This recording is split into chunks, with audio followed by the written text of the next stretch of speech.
Everybody, I'm happy to see everybody today. Look at the sun. It is absolutely glorious. Love rose bushes, you guys. They're already starting to come out, but I always like to give them a good trim back before they start to come out. And boy, Miss Helen Wyatt, today is her birthday, and the last count that I saw was 445 people is celebrating her birthday today. I was there for about an hour and a half, probably, something like that.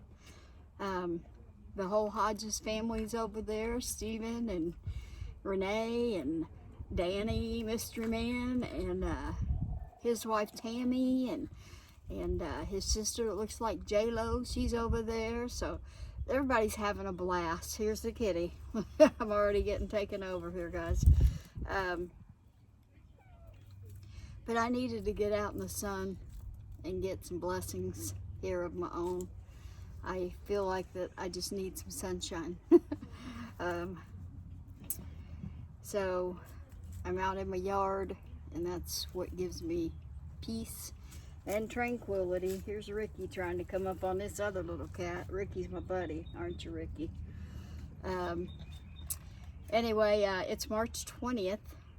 Wow, first day of spring.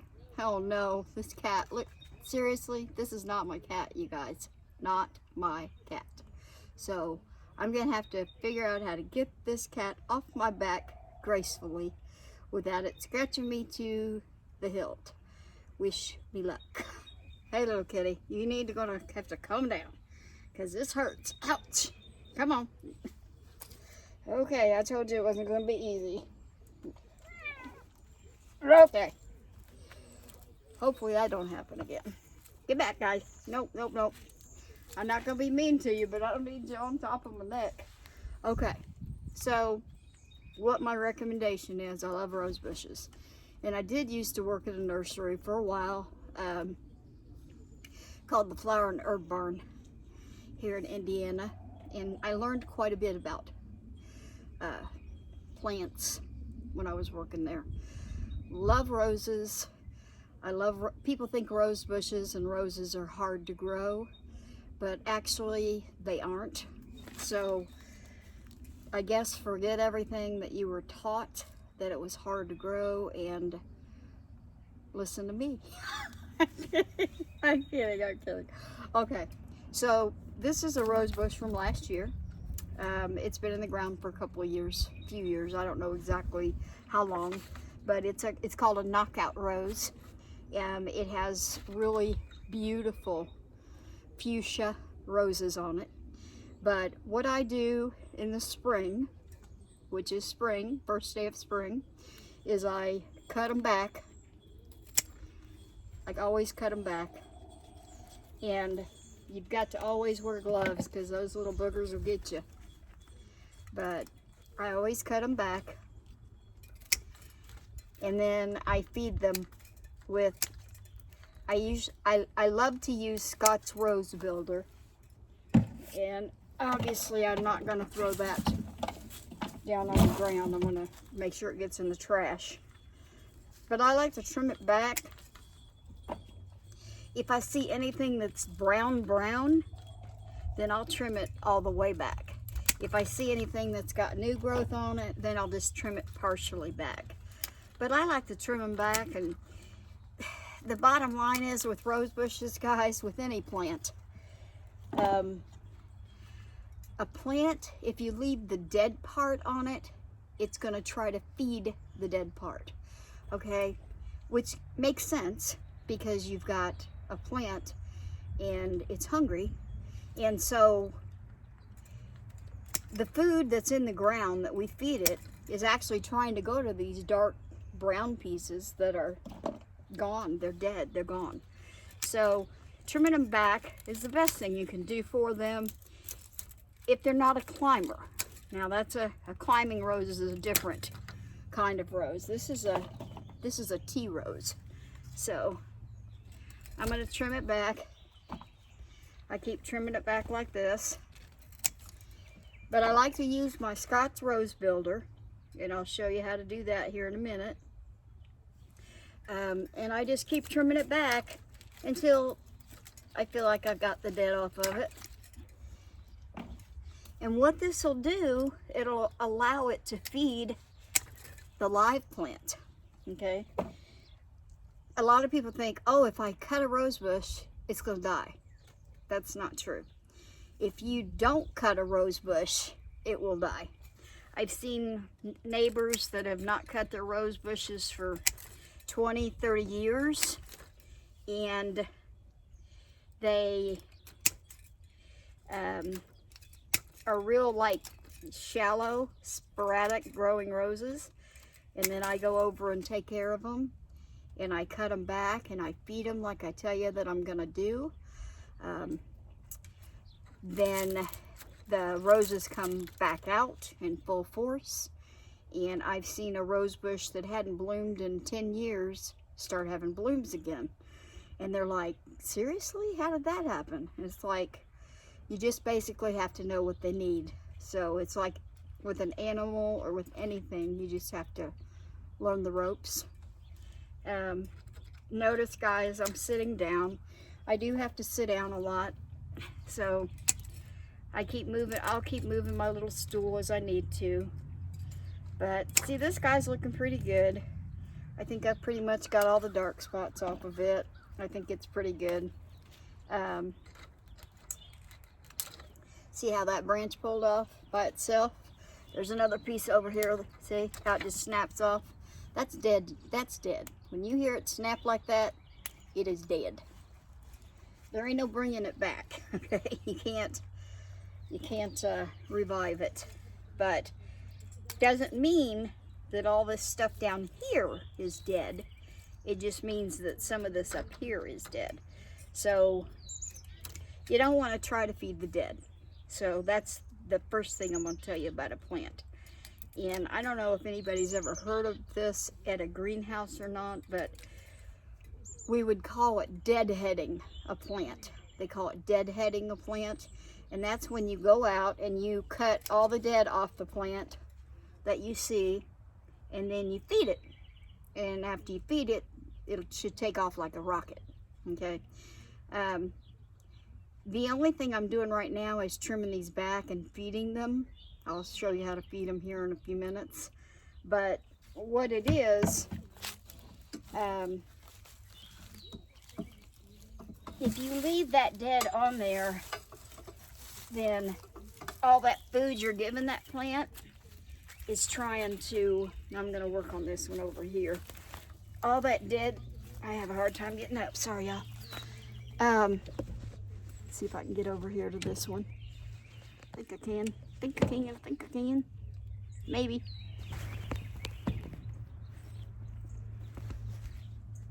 Where's my glasses at, y'all? That thing moved on me again. See if I can get it back. Okay. So, what we're gonna do is we're taking off all the dead off this guy here.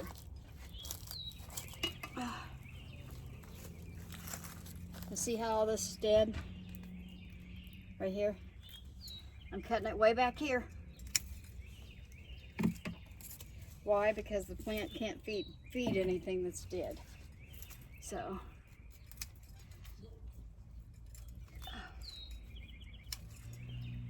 I think you guys can see. It's hard to tell sometimes with this thing. There. I'm sure you can see it now. Okay.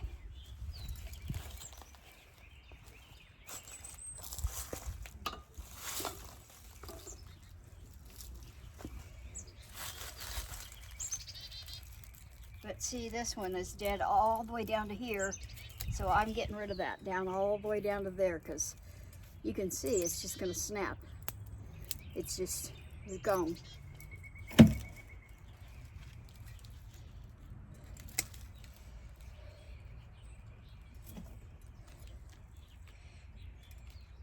And you can see little sprouts trying to start on these plants, but I have found if you cut off a few of them, then they do better than if you leave them. Because once they get that food in there and some sunshine, they will love it. Now, when you're planting a rose bush or starting a rose garden, now see, this is a pretty nice branch right here. It's got a lot of new growth on it. Anytime you see purple leaves like that, it's new growth. So I'm just gonna trim off the dead stuff. Okay.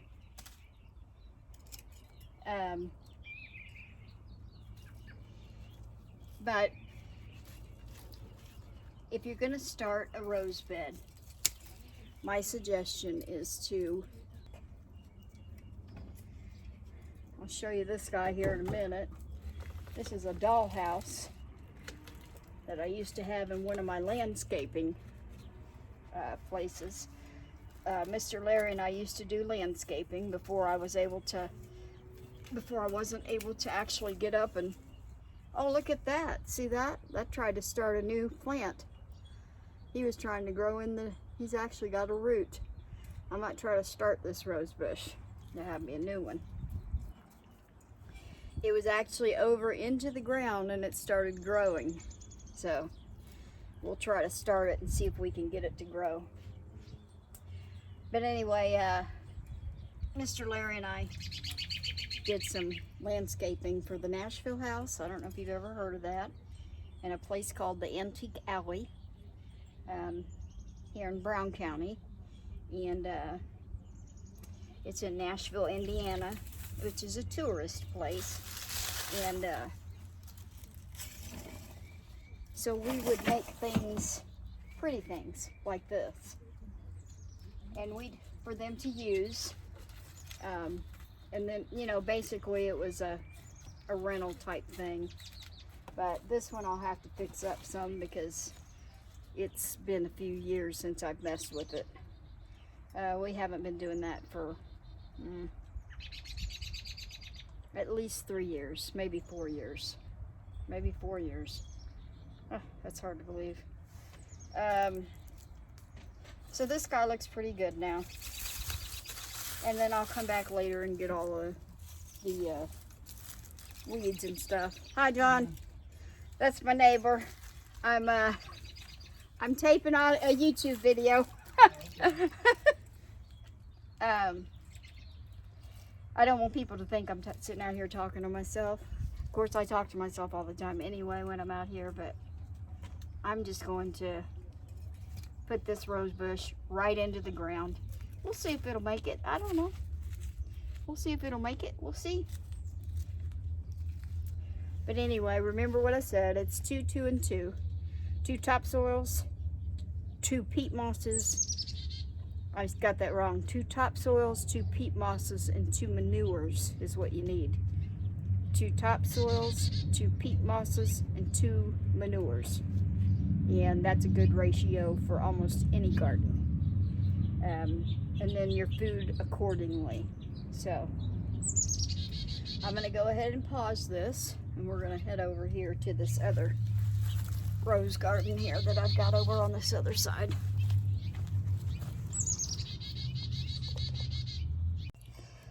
Okay, we're over to another rose bush, you guys. Y'all, I'm gonna have to move pretty slow this year, I think. But that's okay. Just gotta roll with it. Roll with it. You can see this rose bush I'm working on? Yeah. Okay, so he doesn't look like he has near as much dead as that other one did. So I'm only trimming him back a little bit.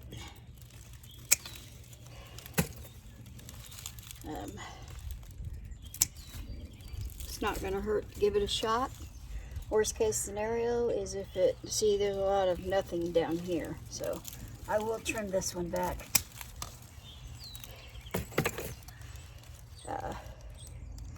This one here, you can see that one. It's got a lot of dark on it. It's coming off. But you can see where these guys are trying to grow. So I think I need to give these guys a chance. I'll trim off the dead off the top, which is taking the tops off of them. Like I said, watch your fingers, but just take the tops off of them like this.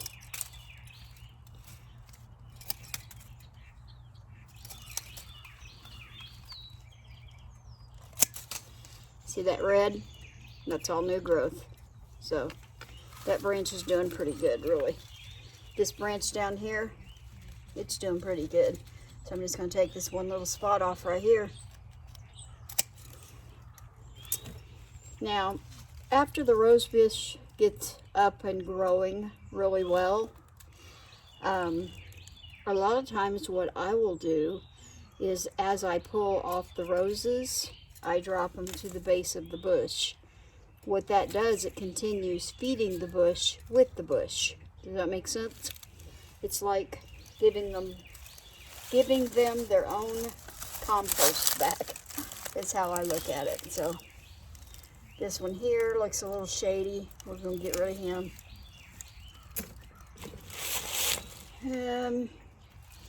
He looks a little iffy in spots, so we're going to get rid of part of him. Part of him.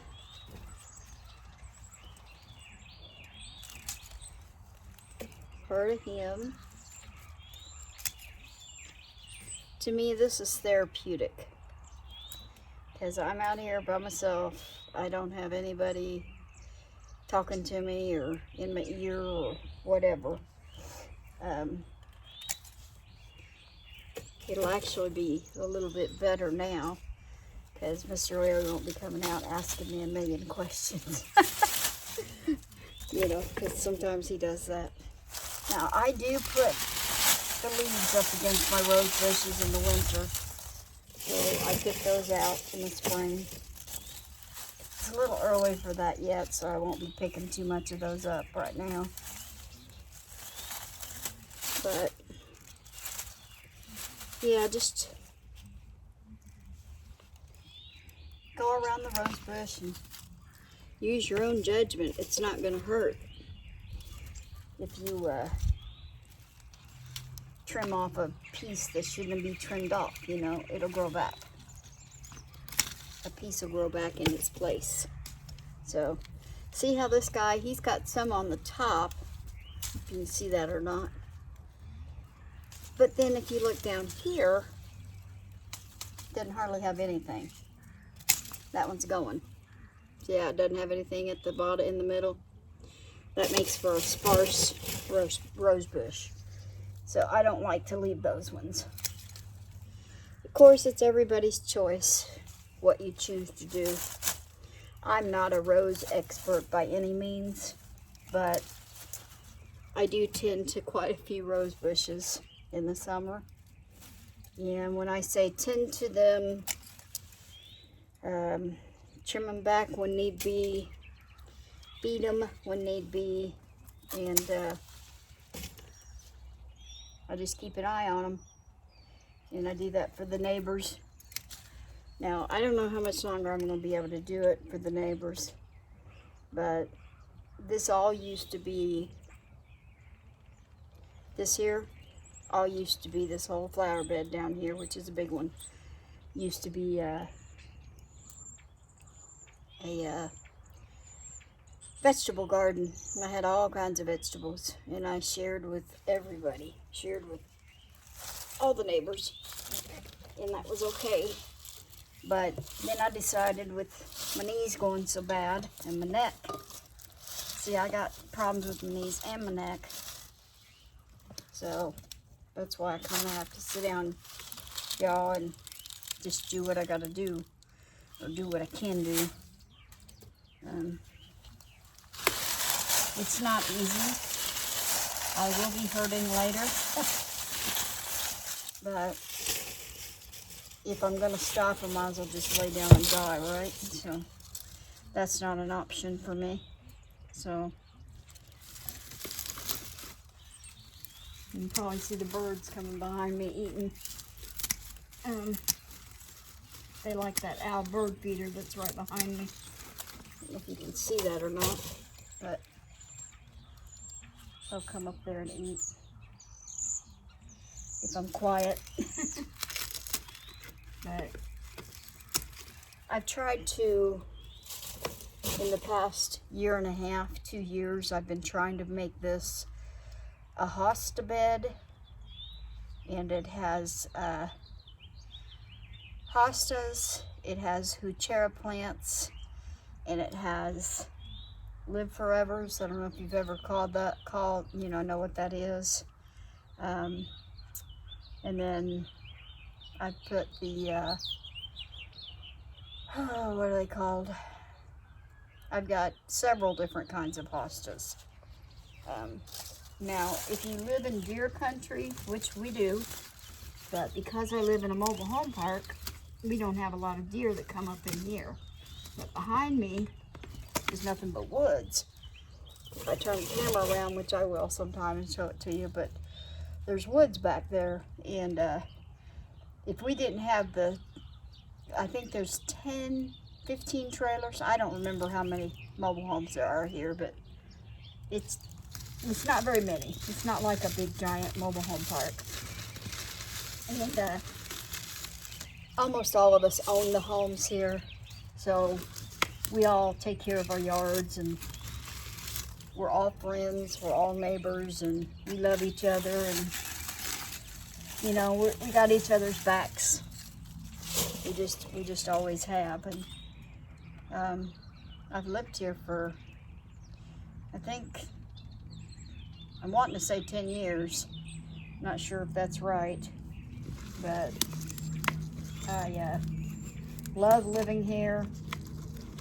It's in Bean Blossom, which is just a little bitty, if you blink, you'd miss it. But it's about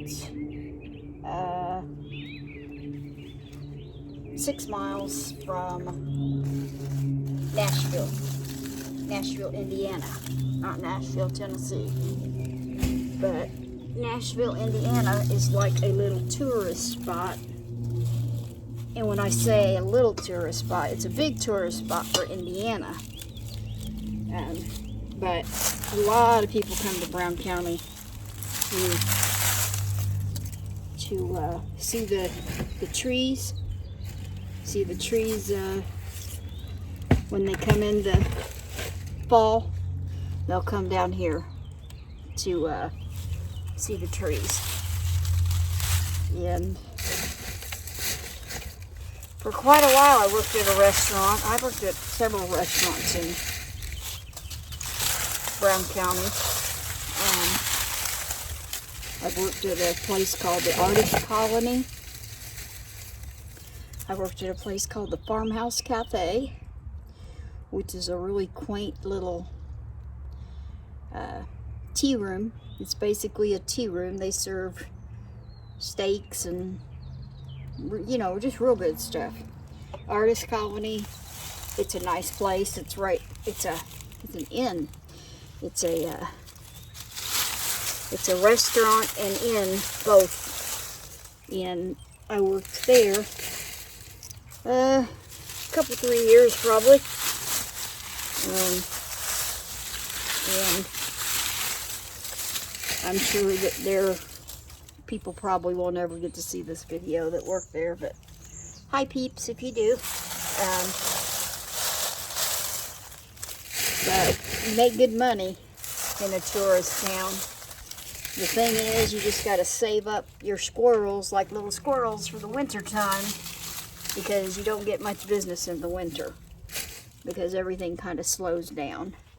Oh, this is what that is. It's a clematis. That's what this plant's called, is a clematis. Now see, I've tried to put these perennials in so that I don't have to deal with them too much. So basically, I'm just going to cut it back, the dead off of it. Now, see, these are seeds. I'm going to go ahead and try to see if I can figure out how to start a clematis. I don't know. I don't know. Might have to ask my neighbor. I got neighbors that are really, really good with plants. So they might be able to help me with that. So, John and Bill, I will be calling on y'all. Sorry about the leaves ruffling. I'm sure there's lots of noise. But this clematis will be coming back, I'm sure. And yeah, I'm sure that they've got some seeds in there. In these little pods, there's got to be seeds in there. Don't you think, y'all? I think so. Anybody knows about plants? There's got to be some seeds in there. So I'm going to figure it out. We'll figure it out. Let's put it that way. And so I'm going to lay these to the side because I will be taking those out and I will be running a Google search first. And then I will be asking John and Bill, have they ever started a clematis? So we'll see.